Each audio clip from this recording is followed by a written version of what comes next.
Hello all my dear students, welcome to Delta Academy. This is Ranjan. Start करते हैं आज का सेशन। तो भाई हमारी यूनिवर्सिटी एग्जामिनेशंस की सीरीज में ट्रांसफार्मर का वन शॉट रिवीजन तो आप लोगों ने देखा हुआ है, जिसके अंदर ट्रांसफार्मर के पूरे चैप्टर की कंप्लीट थ्योरी को हम लोगों ने रिवाइज किया था। आज की क्लास में हम लोग क्वेश्चंस के थ्रू उसी चैप्टर को रिवाइज करने जा रहे हैं। तो बहुत इंपॉर्टेंट है, क्वेश्चंस के थ्रू हम लोगों ने डीसी नेटवर्क्स को, डीसी मशीन्स, एसी नेटवर्क्स, इन सब पोर्शंस को हम लोगों ने ऑलरेडी रिवाइज किया हुआ है। अब आज की क्लास में ट्रांसफॉर्मर्स का वन फाइनल रिवीजन कंप्लीशन जो है थ्रू द क्वेश्चंस, वो देखने वाले हैं। यहाँ पर आपको मैं एक्सपेक्टेड क्वेश्चंस के फॉर्म में भी चीज़ें बताऊंगा कि कितने क्वेश्चंस, कौन कौन से क्वेश्चंस कितने मार्क्स के वेरिएशन में आ सकते हैं, वो भी समझेंगे। और उनको कैसे एग्जामिनेशन में आप सॉल्व करोगे बिना फंसे, बिना परेशान हुए, और कंसेप्ट जो है वो एकदम सॉलिड वे में कैसे अप्लाई करना है एग्जामिनेशन में, ताकि आपको कंफ्यूजन ना हो। ये सब कुछ आज की क्लास में आपको बताऊंगा। तो ध्यान से देखिएगा इस वीडियो को टिल द एंड। क्वेश्चंस जो है यहाँ पे मैं बताऊंगा, इस पैटर्न के क्वेश्चंस को जरूर से प्रैक्टिस करिएगा। Let's begin. तो सबसे फर्स्ट थिंग, ट्रांसफार्मर का रिवीजन करने के समय फेजर्स का रिवीजन करना बड़ा इंपॉर्टेंट होता है। ओवरऑल चीज़ों को वन शॉट में मैंने पिछले वीडियो में बता दिया आपको ट्रांसफार्मर्स के बारे में, कंप्लीट थ्योरी इस पूरे चैप्टर की।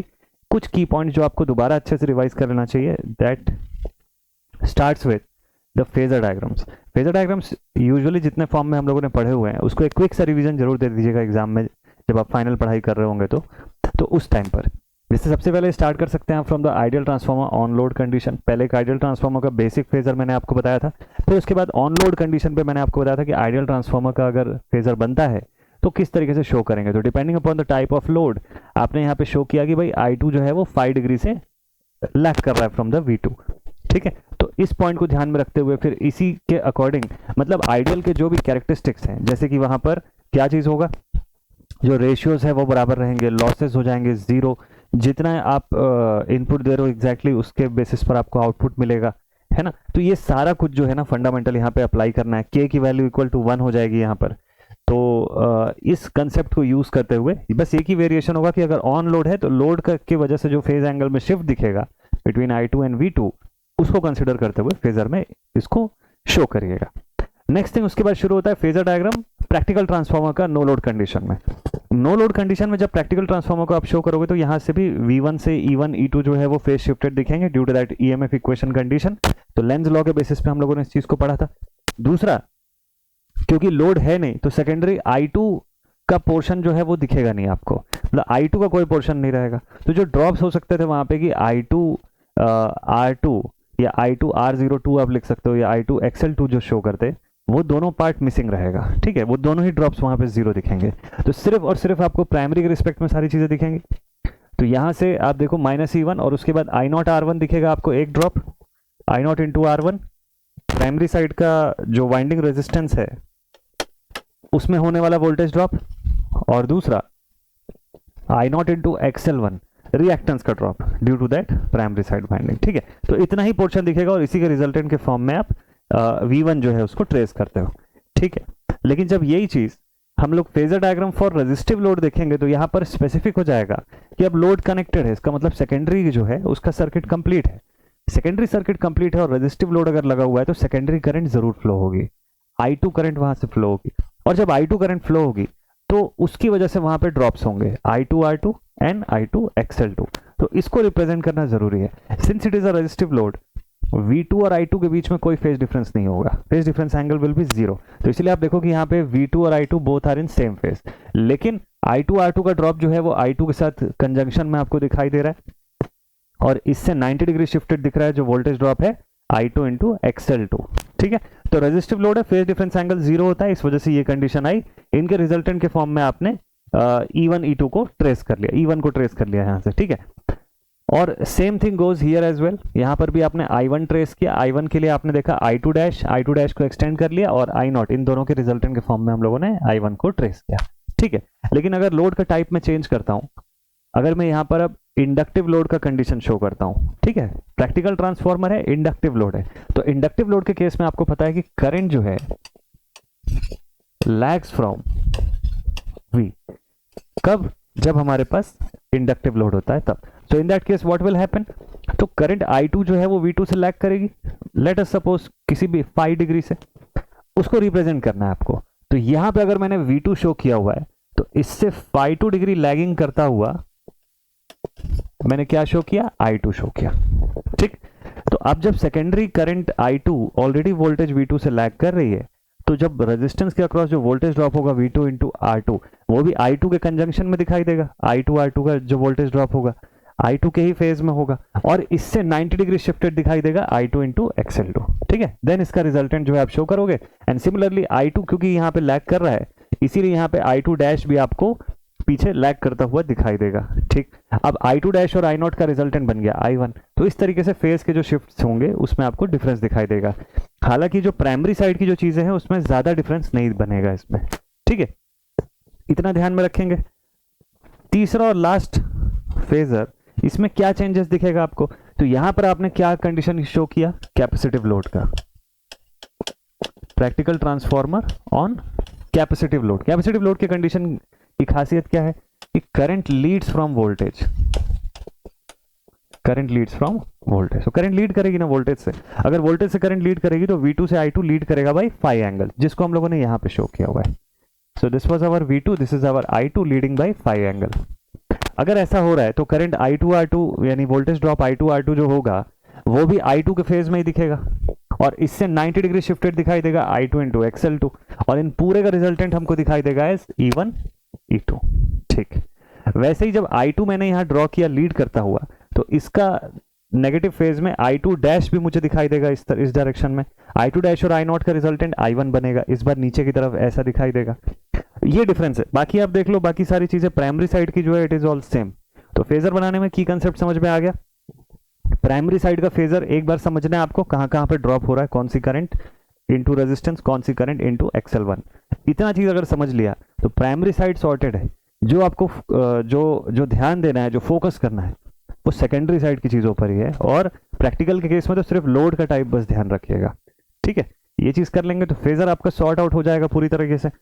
अब आगे चलते हैं हम लोग नेक्स्ट पॉइंट पर, that is the question part. अब क्वेश्चन सॉल्व करना है, कैसे सॉल्व होगा सवाल, है ना। क्वेश्चंस भी सॉल्व करने का पोर्शन है, वो भी आपको मैं एकदम इजीली कैसे सॉल्व करेंगे वो चीज बता देता हूं जल्दी से। तो देखिए, क्वेश्चन सॉल्विंग में ना सबसे इंपॉर्टेंट पोर्शन है कि आप गिवन को कैसे लिखते हो। चलो मैं एक एक करके क्वेश्चंस का पोर्शन आपको शो कर देता हूं यहां पर।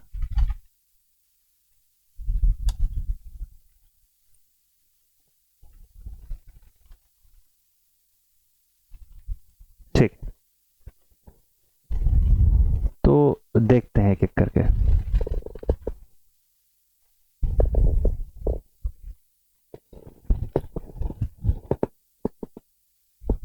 देखिए, फर्स्ट क्वेश्चन आपके स्क्रीन पर यहां दिख रहा है। अब इस फर्स्ट क्वेश्चन में क्या लिखा हुआ है समझते हैं। इट सेज, इसको सबसे पहले तो इस बोर्ड पर ले जाते हैं, आपके नोट्स में मैं ऐड कर देता हूं ये क्वेश्चन, और जो सोल्यूशन मैं इसका बताऊंगा वो सारा कुछ आपके नोट्स पर इंक्लूडेड रहेगा। नोट्स की लिंक जो है वो आपको इसी वीडियो के नीचे डिस्क्रिप्शन में मिल जाएगी, तो वहां से आप G ड्राइव लिंक जो है इसकी डाउनलोड कर सकते हैं, ये क्वेश्चंस को भी प्रैक्टिस कर सकते हैं। स्टार्ट करते हैं विद इट्स सोल्यूशन। अभी क्वेश्चन पढ़ा नहीं है मैंने, शुरुआत करूंगा मैं गिवन से। एग्जामिनेशन में क्वेश्चंस का वेरिएशन कितने मार्क्स में डिस्ट्रीब्यूटेड होगा आपको बता देता हूं जल्दी से। एग्जामिनेशंस में ना ये जो क्वेश्चंस होते हैं इनका वेरिएशन आपको 2 to 4 मार्क्स एक टाइप के क्वेश्चंस होंगे, बड़े क्वेश्चन जो दिखते हैं नॉर्मली। देन उसके बाद 5 to 7 मार्क्स, और उसके बाद 7 to 14 मार्क्स। बड़े क्वेश्चंस आपको 3 वेरिएशन में दिखेंगे, बाकी इससे छोटे क्वेश्चंस होंगे 1 मार्क वाले क्वेश्चन और 2 मार्क्स वाले क्वेश्चन। ठीक है, उसकी बात नहीं कर रहा हूं। ऐसे सवाल आपको ऐसे जिसमें न्यूमेरिकल सॉल्व करना होगा इस रेंज के अंदर दिखाई देंगे। ये जो पहला क्वेश्चन है किस कैटेगरी का है, सॉल्व करने के बाद आपको समझा दूंगा। ठीक है, तो मेजर फोकस ये है कि जो ऐसे बड़े क्वेश्चंस है ना, इनको एक बार में सही अटेम्प्ट करना है, एक बार में फुल मार्क्स अटेन करना है हमको, और प्लस टाइम की भी लिमिटेशन है, तो आप गलत नहीं कर सकते हो। अगर आपने सॉल्व किया और 10 मिनट लग गए, उसके बाद पता चला कि वो सोल्यूशन रॉन्ग है, तो वो टाइम वेस्ट हो जाएगा। ठीक है, उसको दोबारा सही करने में आप दूसरे क्वेश्चन का समय ले लेंगे, तो वो चीज नहीं करना हमको, एक ही बार में एकदम करेक्ट सॉल्विंग करना है। तो उसका अप्रोच लाइन कैसे होगा वो देखते हैं। एक सिस्टमैटिक अप्रोच है, सब में यही चीज करना है, कुछ और नहीं सोचने की नीड है आपको। सबसे फर्स्ट थिंग, गिवन लिखिए, जो भी डेटा समझ में आता है उसको नोट कर लीजिए। क्या दिया हुआ है, सिंगल फेज 50 हर्ट्ज ट्रांसफार्मर, आपको दिख गया एफ की वैल्यू यहाँ पे कितनी गिवन है, 50 hertz, has 80 turns on the primary winding. N1 की वैल्यू कितनी गिवन है, 80 टर्न्स। N2 की वैल्यू क्वेश्चन में कितने गिवन है, सेकेंडरी पर कितने इसके टर्न्स है, 400 टर्न्स। ठीक है, net cross sectional area of the core is, A की वैल्यू गिवन है 200 सेंटीमीटर स्क्वायर, यानी कि 10⁻⁻⁴ metre square. So if the primary winding is connected to a 240 volt 50 hertz supply, यानी मुझको E1 की वैल्यू दे रखा है कितना, 240 वोल्ट्स एट 50 हर्ट्ज। ठीक है, अब क्वेश्चन में पूछा क्या है,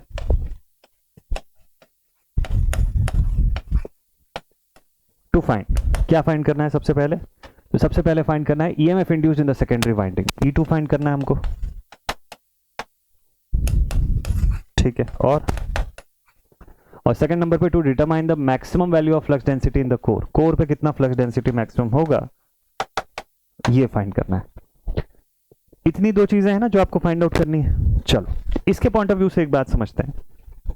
हम सबको पता है कि फ्लक्स डेंसिटी जो होती है it will remain constant just because the flux is constant and area वो भी कांस्टेंट रहेगा। ट्रांसफार्मर का एक बार कंस्ट्रक्शन करने के बाद उसके एरिया में कोई ऑल्टरनेशन नहीं कर रहा है ना, कोई ऑल्टरेशन नहीं कर रहे हो ना आप उसमें। तो बी का एक्सप्रेशन क्या होता है, मैग्नेटिक सर्किट्स पढ़ा है आप लोगों ने, B is given as flux per unit area. मुझे क्वेश्चन में एरिया बता दिया, ना फ्लक्स दिया ना बी दिया, ये दोनों चीजें नहीं गिवन है। ठीक है, और क्या फॉर्मूला यूज कर सकता हूं मैं यहाँ पे, मेरे पास एक फॉर्मूला और है, ईएमएफ इक्वेशन हम लोगों ने डिराइव किया हुआ है। We have a formula E is equals to 4.44 into F into 5m into n। ठीक है, ये फॉर्मूला नोन है आपको, ईएमएफ इक्वेशन आप सब ने बेसिक में ही डिराइव करते हो एकदम शुरुआत में ट्रांसफार्मर पढ़ने के समय। तो ये एक्सप्रेशन है आपके पास। मेरे पास E1 की वैल्यू तो है 4.44, एफ भी गिवन है 50, फाई नहीं दिया, n जो है वो पूछा है क्वेश्चन में, पूछा है क्या, नहीं ये भी गिवन है, वेरी गुड, हो गया फिर तो क्वेश्चन सॉल्व। लेट्स से मैं फर्स्ट कंडीशन लेता हूं, अब मुझे फ्लक्स की जगह पे ऐसा कुछ एक्सप्रेशन यूज करना है। ठीक है, ऐसा एक्सप्रेशन इसलिए यूज करूंगा ताकि बी की वैल्यू पता चल जाए। क्या यूज कर सकता हूं, आई कैन से कि phi is equals to B into A. ठीक, मुझे फ्लक्स को फाइंड आउट करके कोई फायदा नहीं होगा, मुझे तो बी की वैल्यू फाइंड आउट करनी है डायरेक्टली। तो आई कैन राइट ना, flux is equals to B into A, area दिया है क्वेश्चन में, बी अननोन हो जाएगा, उसी को मैं सॉल्व कर लूंगा, ई ऑलरेडी नोन है, एलएचएस मेरा नोन है ऑलरेडी, तो पुट कर लेते हैं सीधे।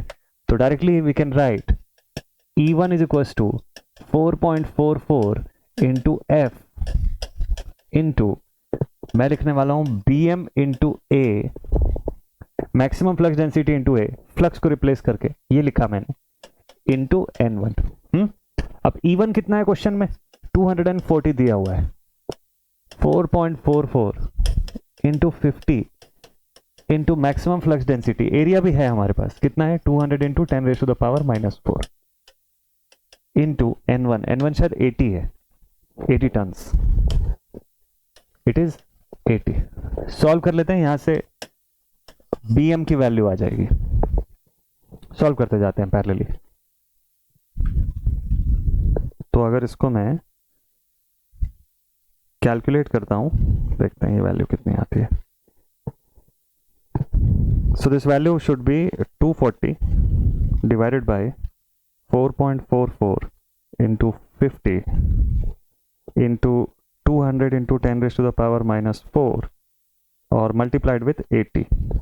ये वैल्यू आ गई मेरे पास 0.675 टेस्ला। बहुत सिंपली ये वैल्यू आ रही है, डायरेक्टली एक ही बार में कैलकुलेट करके मेरे क्वेश्चन का एक पोर्शन कंप्लीट हो गया। यहां पर फ्लक्स डेंसिटी कैलकुलेट कर लिया मैंने, it will remain same for any case, मैं E1 से बनाऊं या E2 से बनाऊं। अब क्वेश्चन के सेकंड पार्ट पे आता हूं। मुझे क्वेश्चन ने बोला कि बताओ ईएमएफ E2 की वैल्यू कितनी है, चलो देखते हैं। E2 के लिए फॉर्मूला क्या बनता है, 4.44 into F into 5m into N2। 5m नहीं है मेरे पास, लेकिन BM आ चुका है इस बार, तो आई कैन ऑल्सो राइट कि E2 is equals to 4.44 into F into 5m की जगह पे मैं लिखूंगा BM इंटू ए इंटू N2। ये लिख सकता हूं मैं यहां से। क्या मिसिंग है इसके अंदर, E2 मिसिंग है, बाकी सब कुछ नोन है ना, इस बार तो BM भी पता है, पुट कर दीजिए। तो हो जाएगा 4.44 इंटू 50, BM कितना कैलकुलेट किया आप लोगों ने, maximum flux density 0.675, area question में पहले से दिया हुआ है 200 इंटू 10⁻⁻⁴ और N2 क्वेश्चन में 400 दिया हुआ है, ये देखें N2 400 टन्स गिवन है। ठीक है, सॉल्व कर लेते हैं इसको। So this will be 4.44 into 50 into 0.675 into 200 into 10 raised to the power minus 4 और multiplied with 400. ये वैल्यू आ गई 1198.8 1198.8 और 6755 की वैल्यू अगर मैं डालता हूं जो कि आ रही है एग्जैक्टली इसको और एक डेसिमल प्लेस कंसिडर करता हूं तो नियरली 1199.688 आ रहा है और आई कैन से कि इट इज नियरली 1200 वोल्ट्स। तो लगभग E2 की वैल्यू 1200 वोल्ट्स की आ गई है। This is our second answer. बन जाएगा आपका क्वेश्चन। ये कितना टाइम लगा इसको सॉल्व करने में? बिना किसी को एक्सप्लेन किए खुद से अगर आप सॉल्व करोगे तो ये क्वेश्चन 5 मिनट के अंदर सॉल्व हो जाएगा, उतना भी समय नहीं लगेगा। ठीक है, क्या कोई और तरीका है इस क्वेश्चन को सॉल्व करने का? हाँ, एक और तरीका है। टर्न रेशियो, ट्रांसफॉर्मेशन रेशियो पढ़ा है आप लोगों ने। ट्रांसफॉर्मेशन रेशियो के का इस्तेमाल कर लीजिए, उससे भी बन जाएगा ये सेम सवाल। कैसे बनेगा? मैं एक ऑल्टरनेट मेथड आपको बताता हूँ। एग्जामिनेशन के पॉइंट ऑफ व्यू से लगभग मेजर चीजें पता होनी चाहिए। इसका ऑल्टरनेट मेथड क्या था sir? Let us see an alternate method.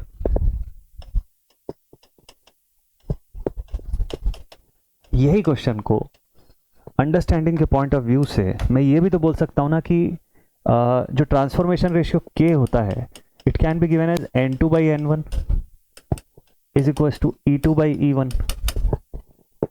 ऐसा भी तो लिख सकते हैं, है ना? N2/N1 is equal to E2 by E1। हाँ ठीक है। N2 कितना है क्वेश्चन में? N2 है 400 और N1 था 80, that is equal to E2 divided by E1। E1 question में 240 दिया हुआ already. Can we find the value of E2 from here? ये हो जाएगा सर 400 इंटू 240 डिवाइडेड बाई 80। कर सकते हैं ऐसा?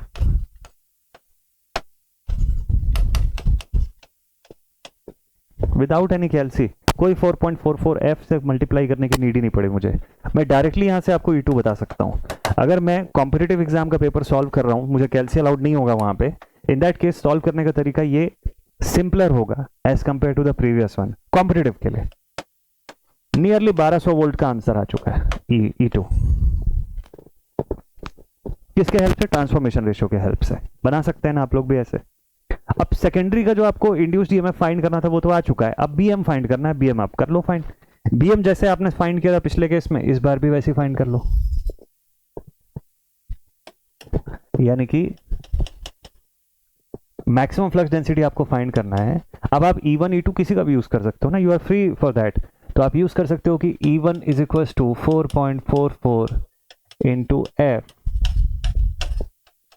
Into BM into area. Area मतलब 200 into 10 raise to the power minus 4 into 80। ठीक, तो इससे आपकी BM की वैल्यू आ जाएगी 0.675 टेस्ला। कंप्लीट हो गया आपका क्वेश्चन। दूसरा ऑल्टरनेटिव, E1 की जगह E2 यूज कर लो, क्योंकि BM तो कांस्टेंट है, it will remain same. E2 से भी वही आंसर आना चाहिए जो E1 से आ रहा है। करके देखना, आप खुद से ट्राई करना। तो ये एक ऑल्टरनेट मेथड है। कॉम्पिटिटिव एग्जाम के स्टूडेंट्स अगर फॉलो कर रहे हैं तो आप इस तरीके से सॉल्व करेंगे, बेटर होगा। कैलकुलेटर का इस्तेमाल कम से कम करना पड़ेगा आपको। ठीक है, तो ये इसका सोल्यूशन था। नेक्स्ट क्वेश्चन पे चलते हैं। ये क्वेश्चन समझ में आया? इसका वेटेज लेवल क्या था, क्या हो सकता है? Up to 4 marks. बहुत ज्यादा हुआ तो 5 नंबर, उससे ज्यादा का नहीं है क्वेश्चन। उतना ही छोटा क्वेश्चन था। ठीक है, लेकिन अगर आप ये सेकंड क्वेश्चन को देखेंगे, इसका वेटेज निकालेंगे थोड़ी देर में। देखते हैं ये सवाल को कैसे बनाएंगे। सॉल्व करने से पहले इसको स्क्रीन पे लेके चलते हैं। क्वेश्चन नंबर 2, एकदम फटाफट से स्पीडली आपको ये सारे क्वेश्चंस को भी प्रैक्टिस करने हैं। अगर आपका एग्जाम होने को बचा हुआ है, अभी बहुत सारी यूनिवर्सिटीज में अभी तक एग्जाम हो चुके हैं, कुछ यूनिवर्सिटीज के एग्जाम्स अभी भी चल रहे हैं, उनके लिए ही जस्ट ये रिवीजन सेशन में प्लान कर रहा हूँ पूरा। और आगे और जो लेक्चर्स हैं, कौन से लेक्चर्स? जो आपके LT स्विच गियर्स के जो लेक्चर चल रहे थे ये अभी कंटिन्यू रहेंगे। ये न्यू वीडियोस आने शुरू हो जाएंगे। बेसिक इलेक्ट्रॉनिक्स की भी क्लासेस सुबह वाली जो है वो स्टार्ट हो रही है, वो कंटिन्यू हो रही है मतलब, तो वो भी शुरू हो जाएगी। तो बहुत सारा कुछ कंटेंट आप लोगों के लिए प्लान्ड है। प्लस SSC और RRB JEE के जो स्टूडेंट्स हैं, आप लोगों के लिए भी क्वेश्चन सीरीज पूरी आने वाली है। ऐप पे अगर आप नहीं जुड़े तो डेल्टा अकेडमी के ऐप पर फटाफट से कनेक्ट हो जाइएगा। ठीक है, वहां पर आपके लिए numerous good types of course and test series पूरा कुछ आ रहा है। तो बहुत वेल अपॉर्चुनिटी आने वाली है, एकदम बढ़िया से आप तैयारी करते रहिए। मीनवाइल इस सवाल को अगर सॉल्व करना है तो क्या कैसे सॉल्व करेंगे, क्या पूछा है देखते हैं। Let's start from given. Question number 2 says कि अब 500 बाई 250 वोल्ट 50 हर्ट्ज का सिंगल फेज ट्रांसफॉर्मर है, is to be worked at a maximum flux density of 1.2 tesla. ठीक है, इसके ऊपर 1.2 टेस्ला का मैक्सिमम फ्लक्स डेंसिटी इसके कोर में होने वाली है। ठीक है, the effective cross sectional area of the core is given. Calculate the suitable values of the primary and secondary turns. इस बार हमको N1 N2 नहीं दिया, लेकिन B की वैल्यू बता दिया। फ्लक्स डेंसिटी जो है, मैक्सिमम फ्लक्स डेंसिटी 1.2 टेस्ला बताया हुआ है क्वेश्चन में। ठीक है, E1 दे रखा है यहाँ पे 500 HV और E2 जो है वो हमको 250 वोल्ट्स गिवन है। फ्रीक्वेंसी सेम 50 हर्ट्ज गिवन है और इतना ही डेटा है ना। ठीक, क्रॉस सेक्शनल एरिया भी गिवन है। क्रॉस सेक्शन एरिया है 90 × 10⁻⁴ मीटर स्क्वायर। ये चीजें पूछा गया है क्वेश्चन में। N1 N2 पूछा, N1 एंड N2 यानी प्राइमरी और सेकेंडरी साइड के टर्न्स नहीं गिवन है। देखते हैं हम लोग अपने यूजुअल फॉर्मूले से इसको कैलकुलेट कर सकते हैं क्या, या इसका कुछ फिर बड़ा मेथड देखना पड़ेगा। चलो, जो फॉर्मूला आपके पास है उसको अप्लाई करिए। देखिए क्या करें, आपके पास ये एक एक्सप्रेशन है कि E1 is equal to 4.44 into F into 5m into N1, ऐसा आप लिखते हो। इसको अभी फ्लक्स डेंसिटी और एरिया के फॉर्म में भी कन्वर्ट करूं तो ये हो जाता है E1 is equal to 4.44 into F into BM into A into N1। ये भी लिख सकता हूं मैं। इसमें से क्या डेटा अवेलेबल है? E1 अवेलेबल है 4.44 F, BM जो है क्वेश्चन में दे रखा है 1.2 टेस्ला, A की वैल्यू गिवन है, N1 जो है वो अननोन है। सीधे सीधे यहीं से आंसर आ जाएगा N1 का, तो पुट कर लेते हैं। तो E1 की वैल्यू क्वेश्चन में कितनी गिवन थी? E1 इज 500 वोल्ट्स, पुट कर दीजिए। So therefore we can write 500 is equal to 4.44 into F into BM 1.2, area कितना है 90 × 10⁻⁴ into N1। So the value of N1 will be, चलो N1 कैलकुलेट कर लीजिए। तो N1 will be 500 upon 4.44 into 50 into 1.2 into 90 × 10⁻⁴। ठीक है, कितनी value आ रही है?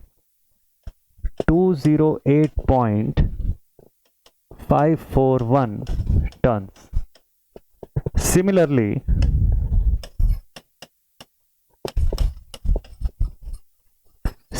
अगर मुझे N2 फाइंड करना है, N2 भी तो ऐसे ही निकल जाएगा ना, बस यहाँ 500 की जगह पे 250 आ जाएगा। चलो कैलसी में डायरेक्टली पुट कर देता हूं, बाकी तो सब कुछ सेम रहेगा ना, फ्लक्स डेंसिटी वगैरह। तो ये वैल्यू आ गई 104.270 टन। क्या ये डेटा राइट है? देखो कभी भी ना टर्न्स को राउंड फिगर में लिखा जाता है, टर्न्स को कभी भी डेसिमल में मत लिखिएगा, क्योंकि टर्न्स ऐसे डेसिमल में या पॉइंट्स में कैसे हो सकता है। Turns has to be in a round figure. अगर मैं 208 टर्न कर चुका हूं और फिर 0.5 के टर्न पे जा रहा हूं तो वो 0.5 पे नहीं रुकेगा, वो 209 बनाएगा। ठीक है, so it can be given as 209 turns. तो N1 की वैल्यू कितनी है? 209 turns. What about N2? N2 को भी मैं लिख सकता हूँ अप्रोक्सीमेटली 105 टर्न्स।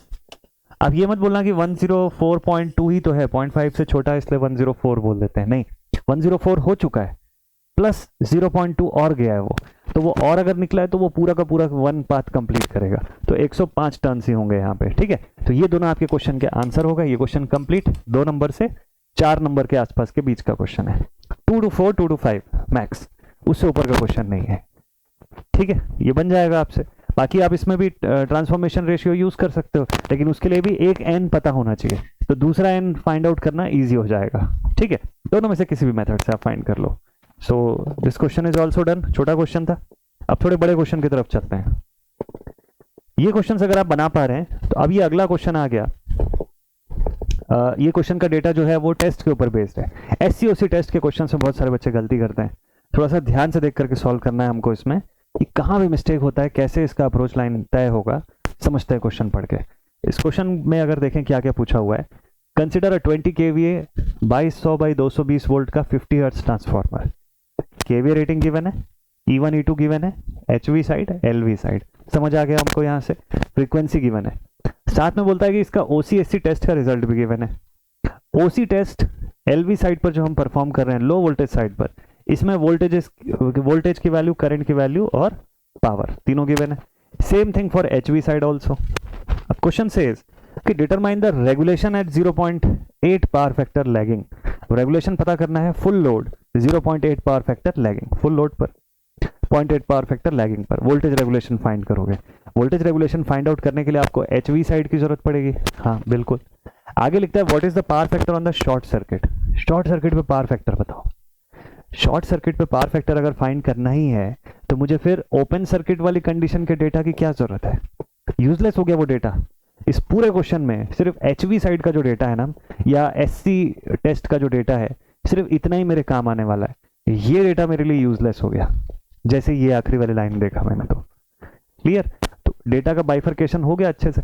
अब सॉल्व करते हैं इस क्वेश्चन को, देखते हैं अब क्या यूज होगा। अब इसको सॉल्व करना कितना इजी हो जाएगा आपके लिए, देखिएगा। तो एग्जामिनेशन में ना भले 1 मिनट लग जाए, बट उसको क्वेश्चन को रीड करके पैटर्न समझ जाएगा कि क्या यूज करने वाले हैं और क्या क्या गिवन है। ठीक है, सबसे पहले तो मैं लिख देता हूं OC data is not required. OC data की यहां जरूरत ही नहीं थी मुझको, LV साइड के डेटा की कोई रिक्वायरमेंट नहीं है, क्योंकि मुझे सारा कुछ HV के फॉर्म में ही, ये शॉर्ट सर्किट के फॉर्म में ही सॉल्व करना है। जब शॉर्ट सर्किट के फॉर्म में सॉल्व करना है, short circuit voltage, current, power, इतने का यूज करूंगा मैं। ठीक, और क्या क्या रिक्वायर्ड होगा, देखो पावर फैक्टर पूछा है। पावर फैक्टर होता है cos फाई, या power factor is equal to R/Z।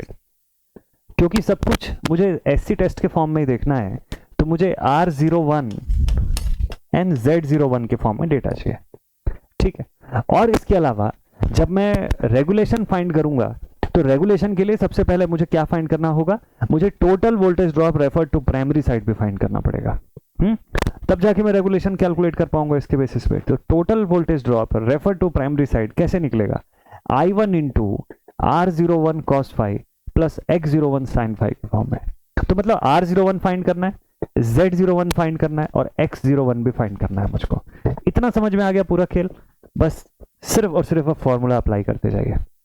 ठीक है, देखिए तो सबसे मेजरली आपको फोकस करना है R01, Z01 और X01 पे।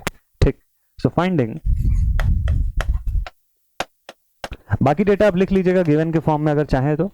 यहाँ पे आप गिवन के फॉर्म में पूरा डेटा आप चाहे तो लिख सकते हैं कि KVA जो है वो कितना है 20, और यहाँ पे E1 आपको दे रखा है 2200 वोल्ट्स, E2 जो है वो दे रखा है 220 वोल्ट्स, सप्लाई फ्रीक्वेंसी 50 हर्ट्ज। ये अपना बेसिक वर्क हम लोग कर लेते हैं। SC OC का डेटा है, OC का डेटा मत लिखिएगा, SC का डेटा ऑलरेडी लिखा हुआ, तो नीड नहीं है इसको दोबारा लिखने की। मैं सीधे स्टार्ट करता हूँ फाइंडिंग। आप शुरू कर सकते हैं फ्रॉम Z01। Z01 कैसे निकालेंगे, टोटल इंपीडेंस। टोटल इंपीडेंस मतलब, अब इस डेटा को भूल जाइए, इसको मत देखिए, आप सिर्फ इसको देखिए। मैं अभी इसको कट नहीं करता हूं, नहीं तो क्वेश्चन में आपको दिखेगा नहीं है।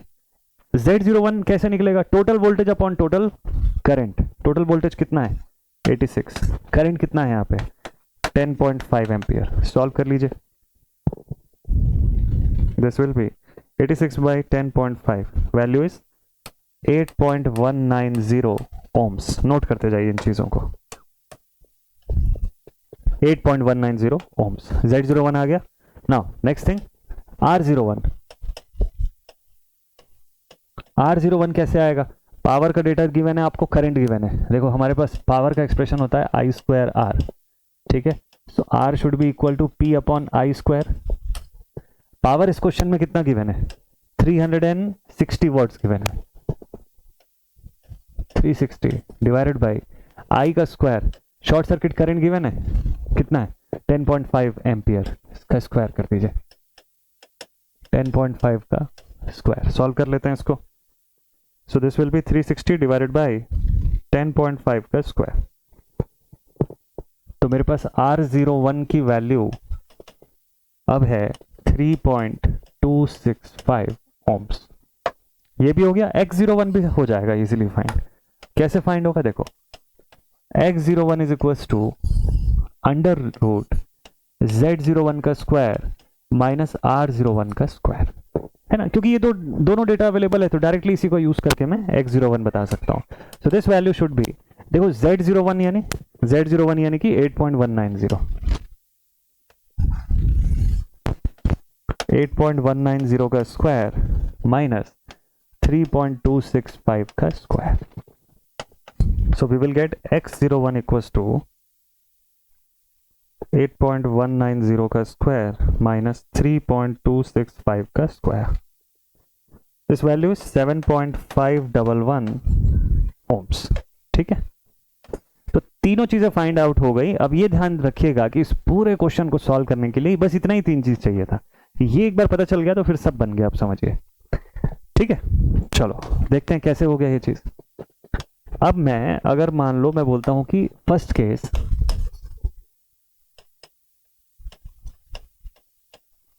क्वेश्चन ने मुझे पूछा था power factor on short circuit. तो power factor on short circuit ये कैसे फाइंड आउट करूंगा? So I will write power factor is equals to R01 by Z01। Easy चीज पहले फाइंड करते हैं। R01 कितना था? 3.2 के समथिंग था क्या? 3.265। और Z01 कितना था? 8.190। देखते हैं कितना आ रहा है।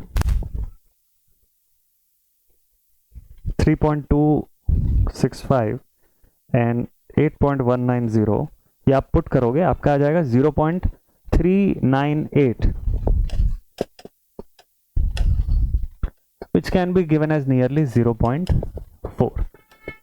एक आंसर आ गया आपका। This is the answer for power factor. Power factor का पोर्शन कंप्लीट।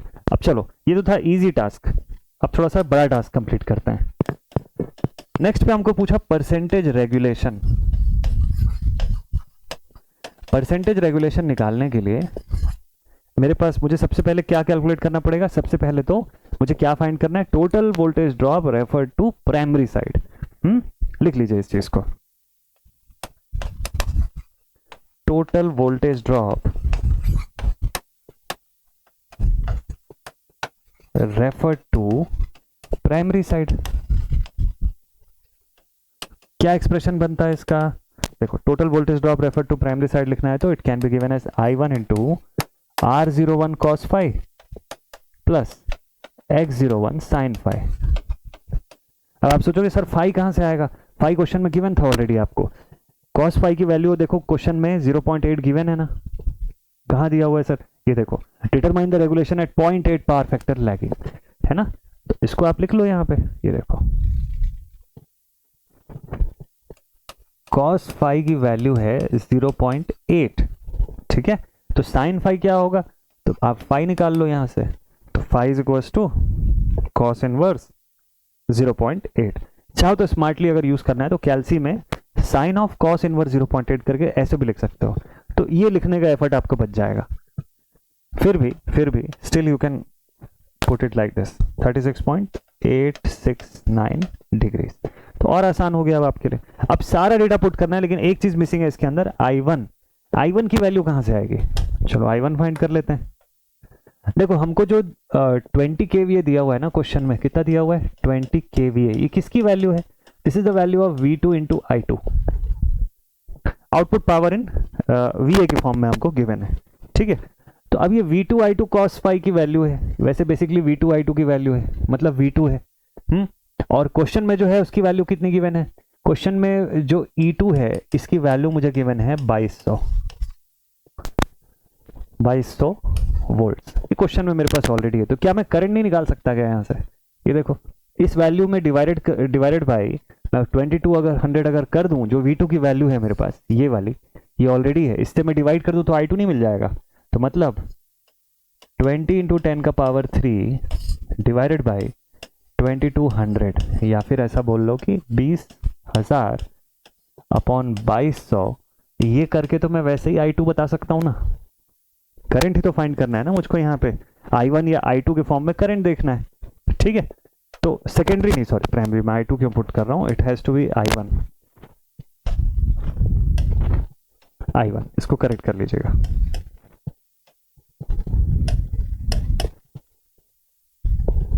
ठीक, हाँ अभी ठीक है, E1, ओके डन। तो this is the value of I1, solve कर लिया, 200 अपॉन 22 कर लो, 200 divided by 22, this value of I1 is now 9.090 ampere. आ गई I1 की वैल्यू। अब आप यहां से total voltage drop refer to primary side, याद रखिएगा प्राइमरी साइड के लिए रेफर करके हम लोग सॉल्व कर रहे हैं, ठीक है। So this value will be I1 यानी कि 9.090 इंटू R01 cos फाइव, तो R01 कितना है 3.265 into 0.8 plus X01।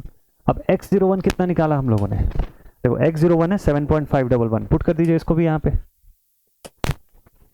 Plus 7.511 into sine of, angle निकाल लिया ना यहाँ पे 36.869, पुट कर देते हैं 36.869 डिग्रीज,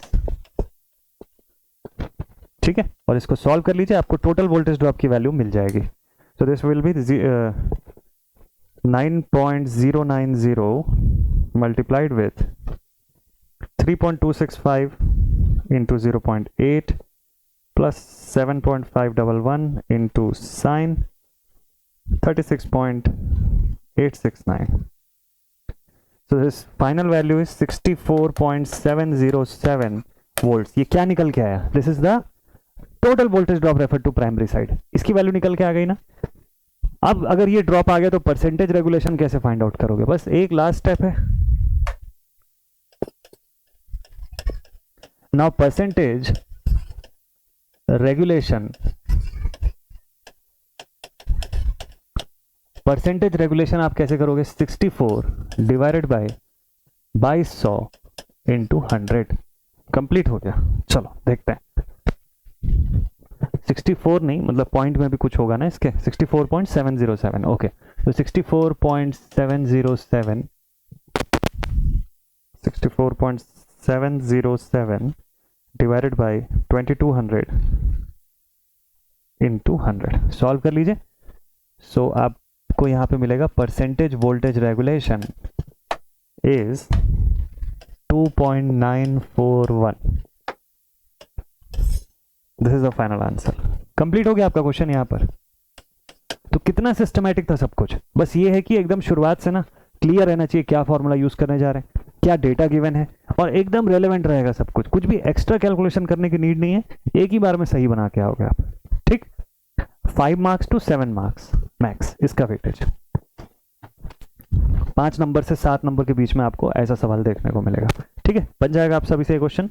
चलो let us move on towards the next question. अगला क्वेश्चन आ गया है अपने सामने स्क्रीन पर। ये क्वेश्चन आप लोग सबसे पहला काम ये कर लीजिए मेरे बताने से भी पहले कि गिवन डेटा का पोर्शन एक्सट्रैक्ट करिए। क्या लिखा हुआ है, 25 केवीए का सिंगल फेज ट्रांसफार्मर है, इसमें आयरन लॉस है 350 वॉट की और फुल लोड कॉपर लॉस जो है वो 400 वॉट्स की है, ठीक है। क्या फाइंड करना है आपको, लिखता है calculate the efficiency of the transformer at full load unity power factor. अच्छा सिंपल सा क्वेश्चन है, एफिशिएंसी निकालना है full load unity power factor पे। फिर आगे बोलता है कि also calculate the efficiency at half load 0.8 power factor lagging. तो दो कंडीशन पे एफिशिएंसी पूछा है।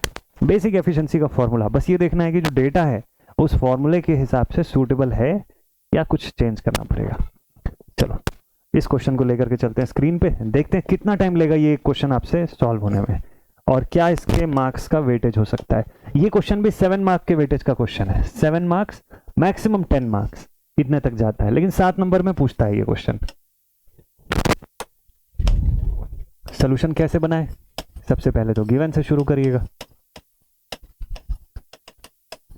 ओके गिवन में क्या क्या डेटा आपको मिल गया, आपको मिला 25 केवीए का सिंगल फेज ट्रांसफार्मर, मतलब आपको V2 I2 का डेटा मिल गया 25 इंटू 10 का पावर 3 VA, ये V2 I2 की वैल्यू मिल गई, ठीक है, आउटपुट पावर के फॉर्म में, ठीक।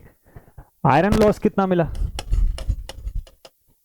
PI की वैल्यू है 350 वॉट। आप सबको पता है आयरन लॉस कांस्टेंट होता है, फिक्स्ड होता है। और copper loss eight full load कितना निकल के आया यहां से? 400 वॉट्स। ट्रांसफार्मर के huge number of numericals practice करने की जरूरत है आपको। वैरायटी जितनी भी दिखा रहा हूं, इस वैरायटी से मिलते जुलते और 10 क्वेश्चंस निकल के आएंगे बुक्स से अगर आप पढ़ते हैं तो। बेस्ट थिंग ये है कि आप जो कोर्स के रिकमेंडेड टेक्स्ट बुक्स जो होते हैं उनसे ही क्वेश्चन सॉल्व करिएगा, और कहीं से भी नहीं, प्रॉपर उनसे क्वेश्चन सॉल्व करिएगा। क्योंकि चाहे कोई भी हो, एग्जामिनर भी हो, मेजरली वो लोग भी जो क्वेश्चन फ्रेम करेंगे उसका रेफरेंस कहीं ना कहीं इन्हीं बुक से निकल के आएगा। डेटा थोड़ा बहुत चेंज कर सकते हैं वो, बट ओवरऑल ना मेजर टाइप ऑफ क्वेश्चन ऐसे ही बनते हैं। तो आपसे क्वेश्चन बनेगा ही बनेगा एग्जामिनेशन में, ठीक है। So full load copper loss जो है it is 400 watts. Now calculate the efficiency of transformer at full load unity power factor. तो पावर फैक्टर कितना बोल दिया? यूनिटी। और एक्स की वैल्यू, लोड फैक्टर जो है वो कितना है? दिस इज ऑल्सो 1, ठीक है। ये केस 1 है, ठीक। और केस 2 में क्या होगा? सेकेंड केस लेने बोला, जहां पर हाफ लोड यानी x की वैल्यू 1/2 हो जाएगी और पावर फैक्टर जो है वो 0.8 लैग हो जाएगा। इतना ही चेंजेस करना है। For both the cases you have to find the value of efficiency. Efficiency का फॉर्मूला क्या होता है? We know that efficiency is equals to x times of V2I2 cos phi 2, या KVA रेटिंग भी आप लिख सकते हो, divided by x times of V2I2 cos phi 2 plus PI plus x square PCU into 100। यही है ना एफिशिएंसी का एस्पेक्ट। सीधे सीधे आप इसी फॉर्म में एफिशिएंसी फाइंड आउट करते हो। देखो यहाँ पे क्या क्या गिवन है आपको। केस 1 अगर मैं देखता हूं, परसेंटेज एफिशिएंसी है ना, let us right case 1। Case 1 में x की वैल्यू कितनी है? लोड फैक्टर 1 है और पावर फैक्टर कितना है? ये भी 1 है। तो वैल्यू पुट कर दीजिए, x 1 हो गया, cos phi 1 हो गया, जस्ट V2I2 की वैल्यू आप पुट करोगे तो अब देखो V2I2 अब आपको वॉट्स में मिल जाएगा। क्यों? Because cos phi is already 1। तो जो KVA के फॉर्म में था उसको KW के फॉर्म में आप लिख सकते हो, मतलब वॉट्स के फॉर्म में अवेलेबल है, ठीक है।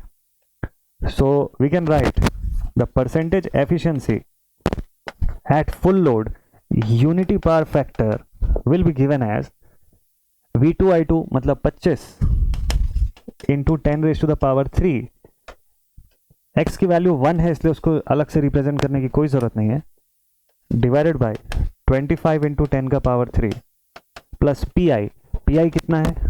300 350 ऐसा कुछ था ना। आयरन लॉस पावर है 350 प्लस x स्क्वायर यानी 1 का स्क्वायर इंटू PCU कितना है? 400 वॉट्स है एट फुल लोड इंटू 100। तुरंत ही आपको एफिशिएंसी का एक्सप्रेशन मिल जाएगा यहां से। 25 इंटू 10⁻³ फिर से 25 into 10⁻³ divided by 25 into 10⁻³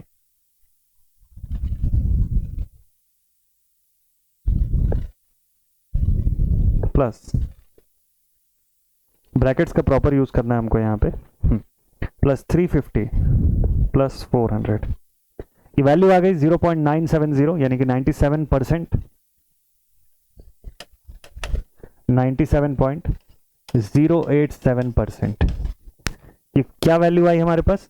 this is the value of percentage efficiency at full load unity power factor for this given condition. It came out to be 97.087, ठीक है। तो पहले पार्ट का आंसर आ गया आपका।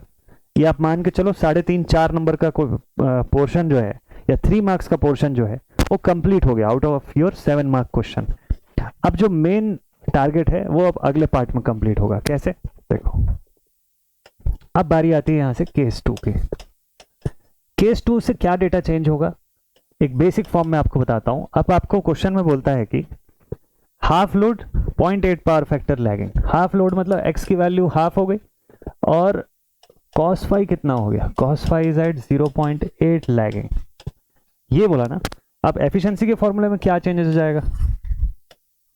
Percentage efficiency at half load 0.8 power factor will now be given as x इस बार available रहेगा यानी कि 1/2 इंटू V2I2। तो V2I2 की एक्सप्रेशन पहले से है आपके पास 25 into 10⁻³ into cos phi two. Cos phi two इस बार रहेगा 0.8 डिवाइडेड बाय सेम थिंग पूरा का पूरा, ये पूरा का पूरा जो एक्सप्रेशन है आपका ये सेम जाएगा। तो मैं इसको डायरेक्टली लिख देता हूं। तो again you will write x times of V2I2 cos phi plus P कितना है 350। देखो आयरन लॉस में ना कोई फर्क नहीं पड़ता है, लोडिंग आप कुछ भी करो, आयरन लॉस हर फिक्स्ड लॉस, कांस्टेंट लॉस इसीलिए तो बोलते हैं इसको। तो कांस्टेंट है, वो फिक्स्ड है, उसमें कुछ फर्क नहीं पड़ेगा। लोडिंग में आप कुछ भी चेंज कर लो, पावर फैक्टर में आप कुछ भी चेंज कर लो, जो फर्क पड़ेगा वो किस में होगा, कॉपर लॉस में होगा। तो कॉपर लॉस को हम लोग कैसे शो करते हैं, एक्स स्क्वायर ऑफ पीसीओ। तो एक्स क्या है हमारे पास 1/2 का square into PCO and this whole thing multiplied with 100।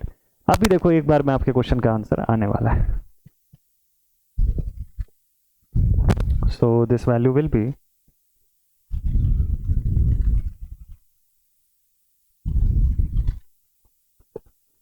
1/2 multiplied with 25 into 10⁻³ multiplied with 0.8 divided by, again same thing, 1/2 times of 25 into 10⁻³ into 0.8 plus, अब यहां से हो गया 350 जो कि हमारा फिक्स्ड लॉस है, आयरन लॉस, और प्लस यहां पे हो जाएगा, अगेन एक बार लिखूंगा मैं 1/2 का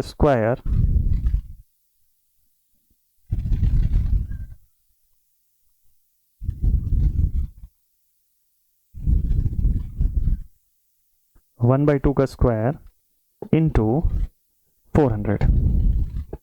देखिए ये वैल्यू आ गई मेरे पास, percentage efficiency at half load